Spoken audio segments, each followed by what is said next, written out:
అందరికీ good afternoon. ఇప్పుడైతే ఈరోజు ఎండ్రాయిలు తలకాయలు ఉంటుంది కదా, వాటితో అయితే ఎండ్రాయిలు పొట్టు అనేది చేద్దాం అనుకుంటున్నాను. సారీ అండి, ఎండ్రాయిల కారప్పొడి అనేది చేస్తున్నాను. ఎండ్రాయిల తలకాయల కారప్పొడి అంటారు కదా, అదైతే చేద్దాం అనుకుంటున్నాను.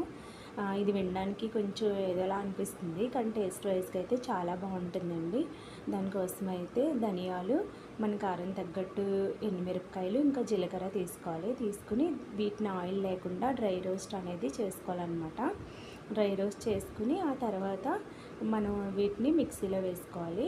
ఇంకా ఇదంతా డ్రై రోస్ట్ చేసుకున్న తర్వాత ఎండ్రాయిలు తలకాయలు ఉంటుంది కదా, వాటిని కూడా మనం డ్రై రోస్ట్ అనేది చేసుకోవాలి. ఆయిల్ లేకుండా మాడిపోకుండా చక్కగా వీటిని ఫ్రై అనేది చేసుకోవాలి, లేకపోతే చేదొస్తుంది కదా.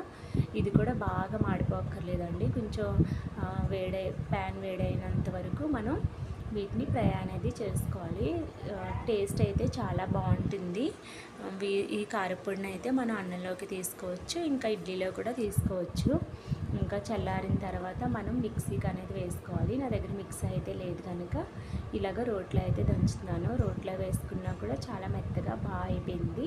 ఇదిగోండి, అయితే దీన్ని ఎలా తినాలంటే మామూలుగా నేరుగా కారప్పొడిలాగా అన్నంలో వేసుకుని తింటే ఒక రకమైన గుండ్ర వస్తుంది, అంటే కొంచెం రుచిగా అనిపిస్తుంది. అంటే అన్నీ పచ్చి కదా, అందుకని దీనికి నెయ్యి కానీ లేకపోతే పప్పు నూనె కానీ వేరుశనగ ఆయిల్ కానీ కొంచెం వేడి చేసుకుని కారప్పొడి మీద వేసుకుని తింటే టేస్ట్ అయితే చాలా బాగుంటుంది.